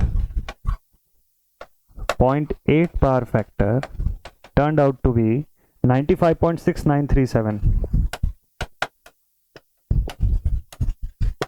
तो सेम डेटा के साथ अगर मेरा transformer half full load 0.8 power factor पे वर्क करता है तो उसकी एफिशिएंसी की वैल्यू घट करके इतनी हो जाएगी। ठीक है, जो पहले 97.087 थी अब वो कम होकर 95.693 की एफिशिएंसी पे वर्क करने लग जाएगा। क्लियर है, 100% आपको आंसर एकदम एक ही बार में सही आंसर मिल जाएगा। बस ऐसे प्रॉपर स्टेप बाय स्टेप सारी चीजों को पुट करते जाएगा। कई बार क्या होता है, कई बच्चे किसी एक क्वेश्चन में किलोवाट में कन्वर्ट करके यूज कर लेंगे लोड को, है ना, ये लॉसेस को। 350 है, 400 उसको किलोवाट में कन्वर्ट कर लिया, 0.4 किलोवाट या इस टाइप से आपने कन्वर्ट कर लिया सपोज। ठीक है, ऊपर का डेटा आपने नहीं कन्वर्ट किया, यहाँ 10⁻³ लिख दिया सपोज कर लो, इसको भी कन्वर्ट कर लिया। तो एक को किलोवाट किया, दूसरे को जो है वो किलो के फॉर्म में किया ही नहीं, या उसको वॉट्स के फॉर्म में कन्वर्ट कर दिया, तो वो मिस्टेक हो जाएगा वहां से। 90% कैलकुलेशन एफिशिएंसी के समय में जो गलतियां होती है, फॉर्मूला सबको याद रहता है, जो गलती होती है वो इसी कन्वर्जन में होती है। एक डेटा को कन्वर्ट कर लिया, दूसरे को किया ही नहीं, या दूसरा वाला सही फॉर्मेट में था उसको जबरदस्ती कन्वर्ट करके गलत कर दिया। तो ये चीज होता है, तो इसका हमेशा ध्यान रखिएगा एफिशिएंसी कैलकुलेशन में खास तौर पे। ठीक है, डन, बना लोगे आप लोग ये question. This question is also completed. तो इसी के साथ मुझे लगता है हम लोग कितने क्वेश्चन, 4 क्वेश्चन तो बना लिए, और एक आध क्वेश्चन बनाते हैं। ठीक है, let's take this next question. Question says a 50 kVA transformer has a efficiency of 98%। कब? फुल लोड 0.8 पावर फैक्टर पे 98% की एफिशिएंसी देता है जब उसको हम लोग फुल लोड 0.8 पावर फैक्टर पे चलाते हैं। तो अब बोलता है कि एफिशिएंसी जो होती है अब वो कम होके 96.9% हो जाती है अगर हम उसको 1/4 ऑफ फुल लोड और सेम पावर फैक्टर पे रन करते हैं। आपको बताना है कि आयरन लॉस और फुल लोड कॉपर लॉस कितने होंगे उस ट्रांसफार्मर के अंदर। ये सिंपली इक्वेशन के बिना नहीं सॉल्व हो सकता है क्वेश्चन, क्योंकि देखो दोनों जगह पे फॉर्मूले में ना आपको आयरन लॉस और कॉपर लॉस दोनों की जरूरत पड़ेगी, और वो मिसिंग है। एफिशिएंसी के फॉर्मूले में पुट करोगे तो P plus x square PCU बचेगा ही बचेगा। तो 2 अननोन्स है, तो 2 इक्वेशन चाहिए होगी, उसी के लिए आपको 2 कंडीशंस दी हुई है। एक कंडीशन है फुल लोड की 0.8 पावर फैक्टर पर एफिशिएंसी की, और दूसरी कंडीशन है 1/4 of full load 0.8 power factor की एफिशिएंसी की। तो ये 2 कंडीशन से 2 अननोन बनेंगे, उससे 2 इक्वेशंस बनेंगे, उसको सॉल्व करेंगे तो आपको आयरन और कॉपर लॉस मिल जाएगा। कैसे मिलेगा बताता हूं, ध्यान से देखिएगा। ये क्वेश्चन अगेन 7 to 14 मार्क्स के रेंज में जाता है, ये बड़ा क्वेश्चन है, इट विल टेक टाइम। और इस टाइप के क्वेश्चन को सॉल्व करने का टारगेट टाइम आपको एग्जामिनेशन में जो मिलेगा वो 10 से 15 मिनट का मिलेगा, मैक्स 15 मिनट मैक्स समझिए, उतने के अंदर आपको ये क्वेश्चन बना लेना है। तो अभी अगर आप प्रैक्टिस कर रहे हो तो एक स्टॉप वॉच, एक टाइमर ले करके बैठिए और उसके अकॉर्डिंग विद इन 15 मिनट्स आपसे क्वेश्चन बन रहा है कि नहीं ये देखिएगा। ठीक है, चलिए देखते हैं क्वेश्चन में क्या क्या गिवन है। 50 kVA मतलब आपको क्वेश्चन में V2 I2 की वैल्यू गिवन है 50 × 10⁻3। ठीक है, हैज एन एफिशिएंसी ऑफ, अब केस 1 क्या दिया हुआ है,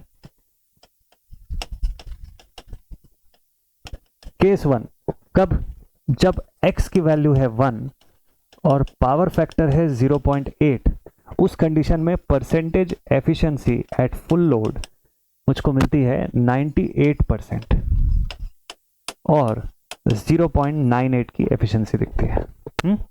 केस 2 है, यहां पर केस बना लेता हूं मैं ताकि इक्वेशन बनाना सिंपल रहे मेरे लिए। सेकंड केस में क्या हो रहा है, x हो गया 1/4 and my power factor is still 0.8 lagging,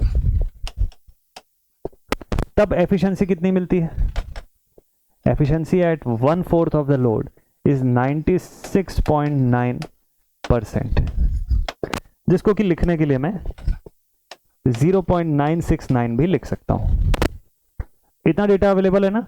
अब मुझको दोनों केसेस के लिए आयरन लॉस और फुल लोड कॉपर लॉस चाहिए, तो केस वाइज शुरू करते हैं फ्रॉम फर्स्ट केस। केस 1, अगर मैं एफिशिएंसी का फॉर्मूला लिखता हूं, percentage efficiency at full load, क्या एक्सप्रेशन बनेगा, तो मुझे लिखना पड़ेगा x times of V2 I2 cos phi2 divided by x times of V2 I2 cos phi2 plus PI plus x² PCU into 100 equals to 0। यही expression बनता है ना, स्टैंडर्ड एफिशिएंसी का फॉर्मूला तो यही बन रहा है ना। ठीक है, इसमें से क्या गिवन है आपको, क्वेश्चन में V2 I2 दिया हुआ है, cos phi2 की वैल्यू आपको 0.8 दिया हुआ है, x की वैल्यू 1 है और एफिशिएंसी का एक्सप्रेशन भी है। परसेंटेज में 100 हटा दूं तो डायरेक्टली 0.98 करके मैं इसको लिखूंगा। So I will write 0.98 is equals to x is 1, V2 I2 25 नहीं 50 है, इस बार V2 I2 की वैल्यू 50 है। Okay, 50 into 10 raised to the power 3 into 0.8, this whole thing divided by 50 into 10 का power 3 into 0.8 plus PI plus x square लिखने का कोई मतलब नहीं क्योंकि x ऑलरेडी 1 है, PCU। ठीक, यही एक्सप्रेशन बनता है यहां से। PI प्लस PCU का एक अननोन के फॉर्म में एक्सप्रेशन निकालना है हमको। ठीक है, तो ये जितना डेटा नोन के फॉर्म में आ रहा है उसको ले जाते हैं, इस पूरे को उधर ले जाते हैं, 0.98 डिवाइड में आ गया, तो मेरे पास एक्सप्रेशन बचेगा PI plus PCU is equals to 50 into 10 का power 3 into 0.8 divided by 0.98 minus 50 into 10 का पावर 3 इंटू 0.8। ठीक है, ये एक्सप्रेशन बच रहा है। चलो लेट्स सी, देखते हैं। 50 into 10 raise to the power 3 into 0.8 divided by 0.98 and this whole thing minus 50 into 10 raised to the power 3 into 0.8, तो वैल्यू आ रही है मेरे पास PI plus PCU is equals to 816.326। Equation बना के लिखिएगा क्योंकि अभी ये सॉल्व नहीं होगा, ये सेकंड इक्वेशन आने के बाद ही सॉल्व हो पाएगा। So let this be our first equation. पहले इक्वेशन तक का पूरा जो ड्रिल है वो क्लियर है आप लोगों को, पहले इक्वेशन तक क्या सॉल्व हुआ, कैसे सॉल्व हुआ। यहाँ तक तो चीज़ें इजी थी, फुल लोड का कंडीशन था। ठीक है, अब ध्यान रखिएगा दूसरे केस में और केस 2 जब हम लोग सॉल्व करेंगे तो यहाँ पे x की वैल्यू है 1/4 और पावर फैक्टर की वैल्यू उतनी ही है 0.8 लैगिंग। तो एफिशिएंसी के फॉर्मूले में क्या चेंजेस होगा? Percentage efficiency at 1/4 of full load will be given as, formula लिख लीजिए, x टाइम्स ऑफ क्या होता है v2 i2 cos phi 2 आपको लिखना है, whole divided by x times of v2 i2 cos phi 2 plus pi plus x square PCU। यही लिखना है ना, परसेंटेज हटा दो आप यहां से, इनटू 100 नहीं करने वाला मैं, डायरेक्टली पॉइंट्स में पुट करेंगे। So it is 0.969 equals to x कितना है 1/4 है, so it will be 1/4 into ये v2 i2 कितना है, v2 i2 हमारे पास है 50 इंटू 10 का पावर 3 और cos phi 2 कितना है 0.8। ठीक है, put the same thing as a denominator, denominator में भी यही पुट करना है। So this value will become 1/4 of 50 into 10 का power 3 into 0.8 plus pi plus x square यानी कि 1/4 का स्क्वायर PCO। x कितना है 1/4 है ना, इस चीज का बस ध्यान रखिएगा, इसको मिस नहीं करना है। तो फाइनली हमारे पास एक्सप्रेशन क्या बचेगा यहां से, तो एक्सप्रेशन में इस पूरे को लेफ्ट हैंड साइड पे ले आइएगा तो आपके पास एक्सप्रेशन बचेगा pi प्लस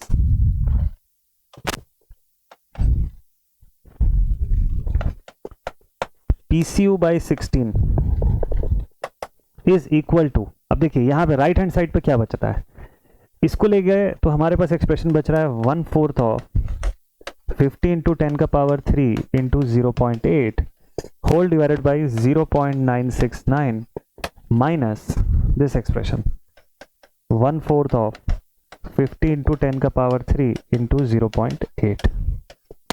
ठीक है, सॉल्व कर दीजिए, आपका अभी एक एक्सप्रेशन और बन जाएगा, देखते हैं क्या बनता है इससे। तो बहुत ध्यान से पुट करेंगे हम लोग, 0.25 भी आप ले सकते हो, 1/4 लेके भी पूरा का पूरा आप बना सकते हो। ठीक है, ऐसा कोई दिक्कत नहीं है, कैलसी में बस फ्रैक्शन में पुट करना है सारे डेटा को। 50 into 10 raise to the power 3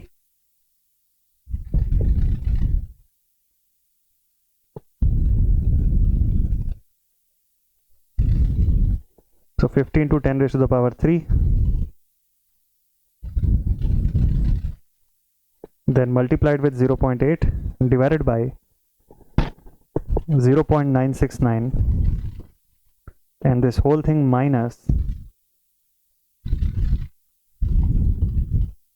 1/4 of 50 into 10 raised to the power 3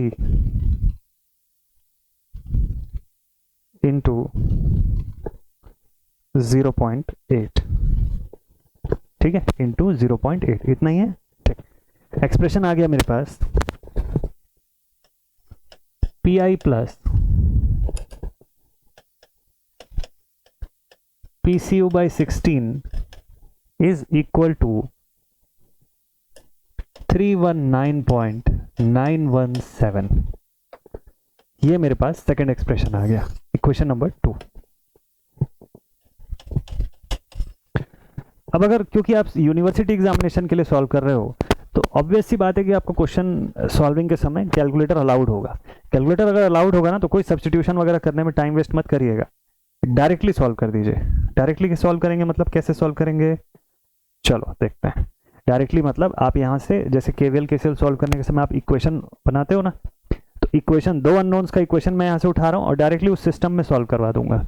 कैसे, देखिए फर्स्ट इक्वेशन मेरे पास कहाँ पे है, ये देखिए, this is my first equation. Pi की जगह 1 पुट करूंगा, पीसीयू की जगह 1 पुट करूंगा और यहाँ पर 816.326 पुट कर दिया मैंने। ठीक है, उसके बाद सेकेंड रैंक पर मैं क्या पुट करने वाला हूँ, 1, देन 1/16। ठीक है, और इधर 319.917 और डायरेक्टली इक्वल टू का बटन दबाऊंगा, यहां से मेरे पास देखिए आंसर आ जाएगा इस पॉइंट पर। क्या एक्सप्रेशन आ रहा है, so I got the value of PI as 286.823 watts and PCU PCU किसके लिए? 1/4 ऑफ लोड के लिए। पीसीयू की वैल्यू आ गई मेरे पास 529.502 वॉट्स। एक बार में आपका क्वेश्चन पूरा का पूरा सॉल्व हो चुका है।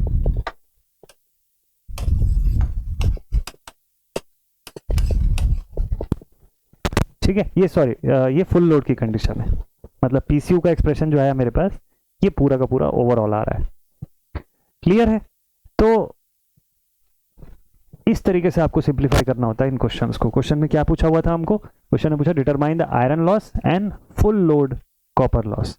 तो ये फाइनल एक्सप्रेशन पूरा का पूरा ओवरऑल दोनों ही एक्सप्रेशंस का यूज करके बनता है। ठीक है, सो दिस इज इट। चलो नेक्स्ट। फुल लोड के कंडीशन में पुट करने के लिए आप वापस उसको पूरा इसमें पुट कर सकते हो। पीसीयू वाला जो केस दिखा ना हमको केस 1 पे, PI plus PCU is equals to 816, तो यहाँ से आप पीआई की वैल्यू पुट करके, पीआई कांस्टेंट होता है, पीआई पुट करो, पीसीयू को उधर भेज के माइनस करोगे तो देखना सेम वैल्यू आपको मिल जाएगी। कैसे? देखो मैं बता रहा हूँ। पीसीयू फॉर फुल लोड अगर आपको पुट करना है तो आप यहाँ से ना पीआई की वैल्यू पुट कर लो। ये देखो पीआई आपका निकल के आया 286.823।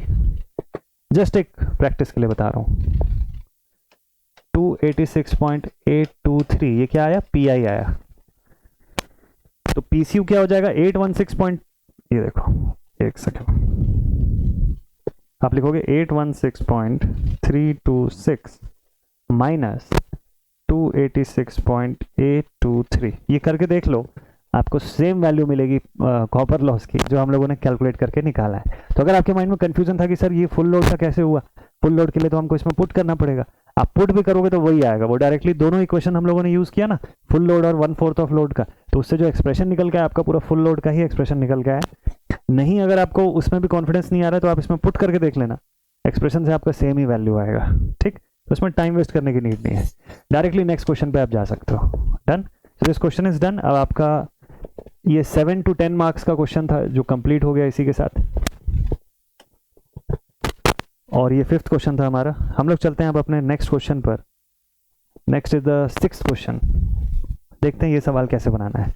ठीक है, तो आई होप आप लोग एंजॉय कर रहे होगे अभी तक, क्वेश्चन सॉल्विंग का पार्ट बन रहा होगा आपसे क्वेश्चन, और डेफिनेटली जो साथ साथ सॉल्व कर रहा होगा उसको मजा आएगा सॉल्व करने में। तो पूरा सेशन में क्वेश्चन शीट वगैरह लेके आप खुद से भी सॉल्व करते जाइएगा जो जो भी मैं यहाँ पे दिखाते जा रहा हूँ। ठीक है, बाकी ये पूरा सोल्यूशन आपके पास पीडीएफ में अवेलेबल रहेगा। इस वीडियो के नीचे डिस्क्रिप्शन बॉक्स पर जी ड्राइव की लिंक रहेगी, उसके थ्रू आप डाउनलोड कर लीजिएगा इस पीडीएफ को, और सॉल्व करने में हेल्प रहेगा। बट सजेशन मेरा ये है कि आप मेरे साथ साथ इस क्वेश्चन को अगर वीडियो देख रहे हैं तो सॉल्व करते जाइए। 6th क्वेश्चन शुरू करते हैं। नॉन स्टॉप पूरा सोल्यूशन बनाना है आपको। Question number 6, it says 30 kVA का ट्रांसफार्मर है, आयरन लॉस 457 वॉट्स की है और कॉपर लॉस 125 वॉट्स का गिवन है। When delivering the half full load, ये सब कुछ कब है? जब वो हाफ फुल लोड डिलीवर कर रहा है तब। ठीक, at what percentage of full load will the transformer has maximum efficiency? Will the transformer have maximum efficiency? किस परसेंटेज लोड पर, फुल लोड के कितने परसेंटेज पर ट्रांसफार्मर मैक्सिमम एफिशिएंसी देगा? यहाँ कहीं पे भी ना पावर फैक्टर नहीं गिवन है, तो डायरेक्ट फॉर्मूला यूज करने में दिक्कत जाएगी। चलो देखते हैं क्या क्या गिवन है हमारे पास। हमको दिया क्वेश्चन में V2 I2 की वैल्यू 30 इंटू 10 का पावर 3 VA। ओके, KVA को VA में चेंज कर लिया। आयरन लॉस पावर जो है वो कितना है? 457 वॉट्स। कॉपर लॉस कितना है? PCU। कॉपर लॉस किस पर है? हाफ फुल लोड पर। कितना है? 125 watts. Therefore PCU at full load कितना हो जाएगा? फुल लोड कितना हो जाएगा? x का स्क्वायर इंटू PCU हो जाएगा ना। x का स्क्वायर मतलब हाफ का स्क्वायर यानी 1/4, यानी 4 का स्क्वायर इंटू मतलब 2 का स्क्वायर यानी 4 into 125 which is equals to 500 watts. ठीक है, 500 वॉट्स होगा। तो ये PC की वैल्यू आ गई आपके पास, इस पॉइंट को ध्यान रखिएगा। ठीक है, इसमें किसी को भी कोई भी अगर कंफ्यूजन है तो आप पूछ सकते हैं। ये कैसे किया आपने? 125 डिवाइडेड बाई 0.5 का स्क्वायर करके किया मैंने, तो डायरेक्टली आ गया आपके पास ये वैल्यू। ठीक है, तो 500 वॉट का PC एट फुल लोड, क्योंकि इस डेटा की जरूरत पड़ेगी इसलिए इसको मैंने फाइंड आउट किया। ठीक, अब आपको बोलता है कि बताओ परसेंटेज ऑफ फुल लोड जहां पे ट्रांसफॉर्मर मैक्सिमम एफिशिएंसी देगा। आप बताओ मैक्सिमम एफिशिएंसी की कंडीशन कब अराइज होती है? ट्रांसफॉर्मर मैक्सिमम एफिशिएंसी पे आता है, मैक्स एफिशिएंसी, जब पी बराबर एक्स स्क्वायर पी सी हो जाता है। यही है ना मैक्स एफिशिएंसी की कंडीशन। तो मैं यहां से x निकाल सकता हूं क्या? P I upon P C under root. क्या ये कंडीशन ठीक है? इससे x की वैल्यू मिल जाएगी ना कि किस कंडीशन पे ये सिचुएशन अराइज होगी। और ये सिचुएशन किसकी है? मैक्सिमम एफिशिएंसी की है। मेरे पास पी आई पी सी दोनों अवेलेबल है। पी आई कॉन्स्टेंट रहता है तो मैं लिखूंगा अंडर रूट 457, ठीक है, डिवाइड बाय पीसीयू। कौन सा पुट करूंगा, फुल लोड का कि हाफ फुल लोड का? सिंपल सी बात है, फुल लोड का ही पुट करेंगे आप यहाँ पे ना। सॉल्व कर लीजिए, x की वैल्यू आ जाएगी, परसेंटेज में चेंज कर दीजिए, वही आंसर होगा। इतना डायरेक्ट था ये question. This will be 457 upon 500, 0.956। This is the value of your x। यही पूछा आपको। और हाँ, चूंकि परसेंटेज में पूछा तो 95.6% ऑफ फुल लोड पर ट्रांसफार्मर मैक्सिमम एफिशिएंसी डिलीवर करेगा। This has to be your answer. 2 number से 4 नंबर के बीच का क्वेश्चन, सीधे सीधे डायरेक्ट आंसर। क्या आंसर आया? तो फाइनल आंसर ये आ गया हमारा।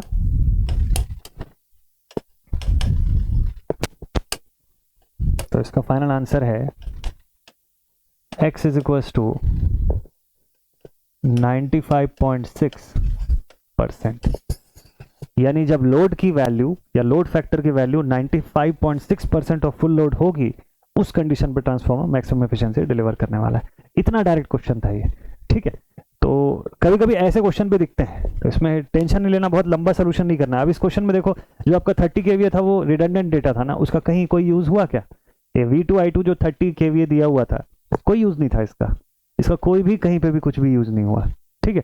तो आप अगर यहाँ पे एफिशिएंसी के फॉर्मूला में फंस जाते हैं ना, कि आप x times of V2I2 cos phi upon V2I2 cos phi into x plus P I plus x square P C U into 100 ये करने लग जाते और सोचते कि इक्वेशन वगैरह बनेगा, तो वो अननेसेसरीली लेंदी सोल्यूशन बनता और लास्ट में फिर समझ आता कि नहीं ये तो यार डायरेक्टली ऐसे सॉल्व हो जाता, टाइम वेस्ट होता है ऐसे में, ठीक है। तो ये इजीएस्ट पॉसिबल तरीका था कि आप फटाफट से इसको बना लिए। चलो एक क्वेश्चन और बनाते हैं, फिर सेशन को एंड अप करते हैं। आई होप यहाँ तक आप लोग मेरे साथ साथ बना रहे होंगे क्वेश्चन। कहीं भी अगर डाउट होगा तो कमेंट सेक्शन में तुरंत लिखिएगा कि सर ये पॉइंट, इस क्वेश्चन का ये नंबर का पॉइंट या वीडियो का इस लेवल पर, इस पॉइंट पर ये चीज़ नहीं समझ में आ रहा है। I will definitely give you a solution और explanation for that. Last question, चलिए बनाइए इसको आप लोग मेरे साथ साथ। आखिरी क्वेश्चन है। It says a 220 by 400 volt 10 kVA 50 hertz single phase transformer has a full load copper loss of itna. It has a efficiency of this much at full load, unity power factor. Determine the iron loss and also find the efficiency of transformer at half full load, 0.8 power factor lagging. Efficiency तगड़ा हो जाएगा आपका, मतलब efficiency के question solving का portion भी एकदम strong हो जाएगा अगर ऐसे छोटे छोटे वेरिएशन वाले क्वेश्चंस को पकड़ते गए आप तो, ठीक है। ये क्वेश्चन भी 7 to 10 मार्क्स 14 मार्क्स तक जाता है इसका वेटेज, अप टू 14 मार्क्स तक का वेटेज है इस सवाल का भी। और इसके अलग अलग वेरिएशंस 10 मार्क्स 14 मार्क्स में पूछे गए हैं पास्ट में अलग अलग यूनिवर्सिटी एग्जामिनेशंस में। खास तौर पे अगर आप Maulana Abul Kalam Azad university of technology से हैं तो वहाँ पर भी इस टाइप का क्वेश्चन आपको दिखेगा। पास्ट प्रीवियस ईयर पेपर अगर आप लगा रहे हैं तो ऐसा क्वेश्चन ज़रूर आपको मिला होगा, ठीक है। चलिए देखते हैं क्या क्या गिवन है। तो क्वेश्चन में आपको E1 E2 गिवन है। E1 है 220 वोल्ट्स, E2 की वैल्यू क्वेश्चन में गिवन है 400 वोल्ट्स और V2I2 की वैल्यू है 10 × 10 का पावर 3 VA और फ्रीक्वेंसी 50 हर्ट्ज, ठीक है। Single phase transformer. Full load copper loss जो है वो कितना है? PCU at full load 120 watts का है। Full load copper loss 120 watt का है। PI नहीं गिवन है क्वेश्चन में, ये पूछा है आपको। PI कांस्टेंट होता है, ध्यान रखिएगा। It has a efficiency of 98% at full load, 0.98 है at x is equal to 1 and power factor is equal to unity. ये एक कंडीशन दे रखा है आपको, ठीक है। Determine the iron loss, also find the efficiency of transformer at half full load and 0.8 power factor lagging। वो बात की बात है, पहले यहां तक देखते हैं। सबसे पहले तो आयरन लॉस फाइंड करना है। सो फर्स्ट पॉइंट पे आते हैं भाई। परसेंटेज एफिशिएंसी का अगर मैं बेसिक फॉर्मूला लिखता हूं तो I can say it is given as x times of v2i2 cos phi 2 divided by, power factor unity है ना, ध्यान रखिएगा, x times of v2i2 into cos phi 2 plus pi plus x square pcu। What is pi? pi नहीं given है, unknown है, plus x square pcu into 100। इसी तरीके से सॉल्व करेंगे इसको, ठीक है। अब देखिए इस पूरे डेटा के अंदर से सिर्फ पी आई को छोड़ के बाकी सब कुछ अवेलेबल है हमारे पास, everything is available, even LHS is also available. Percentage efficiency given है 0.98 की, सो therefore we can say 0.98 is equals to x कितना है, फुल लोड है ना, एक्स की वैल्यू 1 है और पावर फैक्टर यूनिटी है, तो जो V2I2 होगा वीए में वही V2I2 मेरा V2I2 cos phi भी वही होगा, है ना। तो मतलब ये वॉट्स के फॉर्म में भी उतना ही होगा, तो इट विल बी 10 इंटू 10 का पावर 3, x 1 है, पावर फैक्टर भी 1 है, इसलिए 10 इंटू 10 का power 3 plus P I plus full load का कॉपर लॉस कितना है 120 वॉट प्लस 120, ये पुट किया। चलो यहां से सॉल्व कर लीजिए इस पूरे को, तो ये हो जाएगा, चलो सॉल्व भी कर लेते हैं। P I is equal to 10 into 10 का पावर 3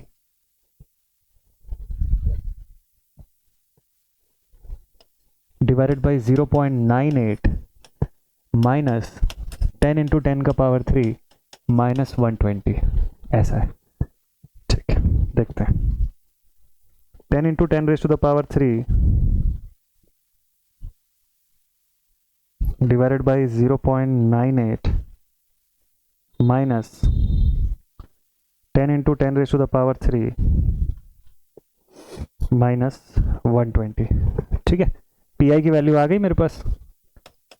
आयरन लॉस पावर जो है यहां से निकल के आ गया 84.081 watts directly. Iron loss constant होता है इसलिए ये हाफ फुल लोड के केस में भी बदलेगा नहीं। हाफ फुल लोड में इनफैक्ट मैं यही डेटा को यूज करने जा रहा हूं, ठीक है, जो सेकंड कंडीशन मुझको दिया 0.8 पावर फैक्टर लैगिंग वाला। तो अब तो बन जाएगा ना सेकंड पार्ट। होमवर्क दे दूं आप लोगों को, बना लोगे सेकंड पोर्शन। चलो सेकंड पोर्शन में क्या पूछा क्वेश्चन के, डिटरमाइन द आयरन लॉस, हो गया। Also find the efficiency of transformer at half full load 0.8 power factor lagging. क्या बदलेगा यहां पे, percentage efficiency at x is equal to half, power factor हो गया 0.8 लैगिंग। ध्यान रखिएगा गलती से भी कॉपर लॉस का ये 120 डेटा मत पुट कर दीजिएगा, नहीं तो रॉन्ग हो जाएगा। एक्स स्क्वायर पीसीयू है ना, एक्स स्क्वायर पुट करिएगा वहां डायरेक्टली, यानी कि हाफ का स्क्वायर भी होगा साथ में, बाकी सब कुछ ठीक है।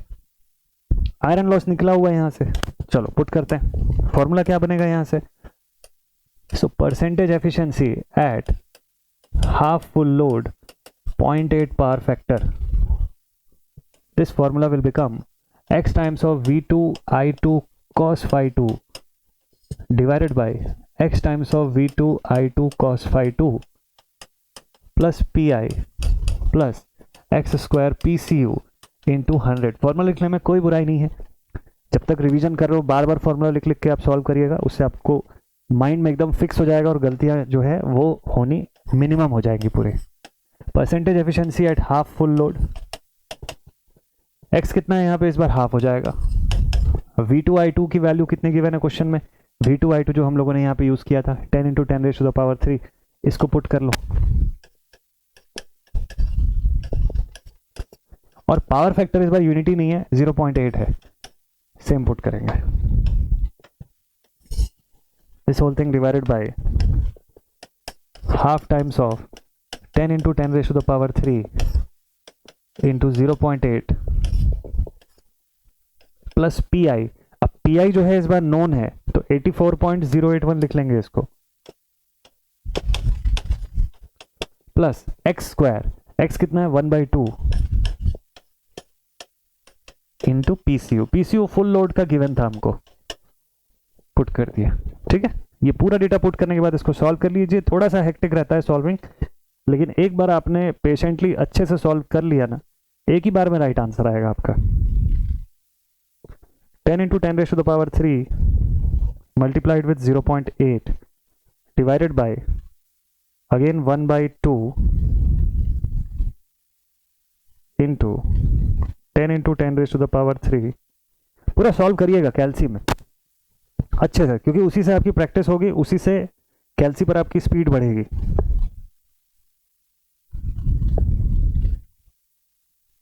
This value plus 84.081 and plus 1/2 का स्क्वायर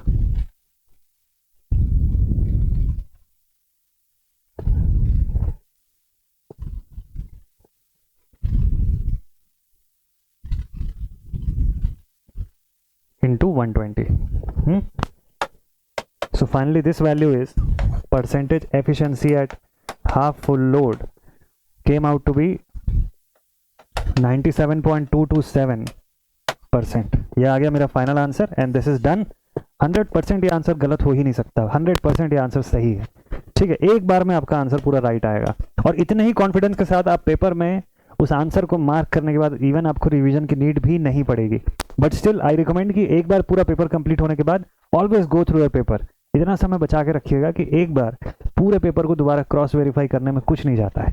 कैलसी उठा लिया हाथ में, बस कैलकुलेशंस को ऊपर से चेक करते गए एक बार सब जगह पे थरोली एक बार एक चेक कर लेंगे ना, तो थोड़ी बहुत जो छोटी मोटी सिली मिस्टेक्स हो भी रही होंगी तो वो भी वहां से मिल जाएंगी और रेक्टिफाई हो जाएंगे। डन, ये क्वेश्चन इसी के साथ हो गया कंप्लीट। तो ऐसे क्वेश्चंस अगर आप प्रैक्टिस कर रहे हैं ट्रांसफॉर्मर्स के लिए तो खास तौर पे देखिएगा यहाँ पे OCSC टेस्ट के क्वेश्चन, यहाँ पे जो आपके एफिशिएंसी बेस्ड क्वेश्चंस होंगे, चाहे मैक्सिमम एफिशिएंसी हो या efficiency calculation on different type of load, different type of power factor, x की कंडीशन बदलेगी, पावर फैक्टर बदलेगा, तो वो चीज़ वहाँ पे कैसे आपको अननोन फॉर्म में आयरन लॉस, कॉपर लॉस ये सब फाइंड करने बोला जाएगा। ये सारी चीज़ों को आप अगर अच्छे से डील कर पा रहे हैं, अलॉन्ग विद दैट छोटे क्वेश्चन जो कि transformation ratio, turn ratio, flux density calculation, area calculation, इस टाइप की चीज़ों से आते हैं, अगर ये पूरा बना के आ रहे हैं तो ये मान के चलेगा कि ट्रांसफॉर्मर के मेजर क्वेश्चन आप बना पाएंगे। कुछ यूनिवर्सिटीज़ के अंदर ऑल डे एफिशिएंसी का क्वेश्चन आता है, कुछ के अंदर ऑटो ट्रांसफॉर्मर का क्वेश्चन होता है, मेजर यूनिवर्सिटीज़ में नहीं होता है। लेकिन अगर आपकी यूनिवर्सिटी में है ऑटो ट्रांसफॉर्मर से भी क्वेश्चन पूछ रहा है या ऑल डे एफिशिएंसी से क्वेश्चन है तो मुझे ज़रूर से बताइएगा, मैं अगले सेशन में इंक्लूड कर दूंगा इन टॉपिक के क्वेश्चन को भी। ठीक है, तो ये सेशन कैसा लगा ज़रूर से बताइएगा। अगली क्लास में LT स्विच गियर के जो पोर्शन है वो आने शुरू हो जाएंगे, नहीं कि कल शाम 7 बजे LT स्विच गियर के जो नेक्स्ट जो टॉपिक होगा वो कंटिन्यू हो जाएगा वहीं से। ठीक है, और उसके बाद फिर हम लोग इंडक्शन मशीन्स जो है उसको शुरू करने वाले हैं। तो बस LT स्विच गियर 2-3 दिन में कंप्लीट होगा एंड देन उसके बाद हम लोग इंडक्शन मशीन पे आ जाएंगे। तो take care all my dear students, keep watching all of this lectures. मिलते हैं आप सभी से नेक्स्ट वीडियो में। Till then take care and thank you so much. जय हिंद।